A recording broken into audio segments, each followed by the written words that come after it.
I've run into so many people that they come to me after they've been working on their membership sites. They're working LearnDash courses, and it just doesn't have the polish and the professionalism. They've got fabulous content. It's content that they've used over and over again and, with customers, but then they put it online and it's in a platform that just doesn't have the polish that reflects positively on the business. And so one thing in particular that I think is an absolute must for everybody using a LearnDash to build their courses is you've got to get WooCommerce configured. Now, WooCommerce is a free product. If you are having a recurring payment subscription, it's going to cost you a little bit more, but it's pretty much free. And it integrates extensively well, like really well with LearnDash, so that you can sell something in WooCommerce, make it available in your WordPress site as a LearnDash course, and give people instant access. But if you've never done it before, you're using the documentation that WooCommerce provides you and the documentation that LearnDash is providing you, and they're not really good at telling you, here's how they work well together. I mean, LearnDash has an add-on that's called the LearnDash for WooCommerce or WooCommerce for LearnDash that makes it so that when you sell a product, it automatically enrolls them in the course. And it makes the experience very natural, very easy to implement.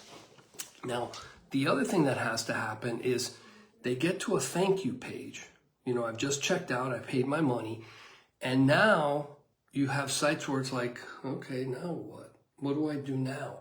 Because it's not clear from the message given on the thank you for the checkout what you do next. So people are kind of wondering, okay, what did my purchase go through? Well, I kind of see a receipt here, so I guess so, but what do I do next? And you can very easily come up and give them a message. So it tells them, look, click here to get to your dashboard. Another thing that has to happen is people have to understand, how do you log in? Many first-time course buyers will configure WooCommerce so that in the shopping cart, it's asking you for a username and password. And then people are going, hold on, I'm paying, why do they need a password? It's just very confusing for someone making the purchase.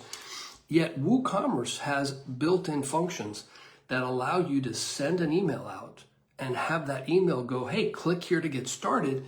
And then you arrive at the website, with the course, and it'll just ask them, hey, what do you want your password to be? And it gives them 2 boxes so that they have to type it in twice. And now they have full access to your program, pretty easily. And it feels polished. It feels professional. And I think that's key. Now, in the link below, I show a free program that you can get from our website. It's called the starter guide for building a LearnDash course that works really well with WooCommerce, and it covers all of the stuff that I'm just talking about. Don't miss out on this free resource. You can also reach out to us. Set up a call with me. It's free, no obligation. And I'm happy to walk you through what it takes to get your LearnDash course polished, professional, and something that you can really be proud of as a business owner.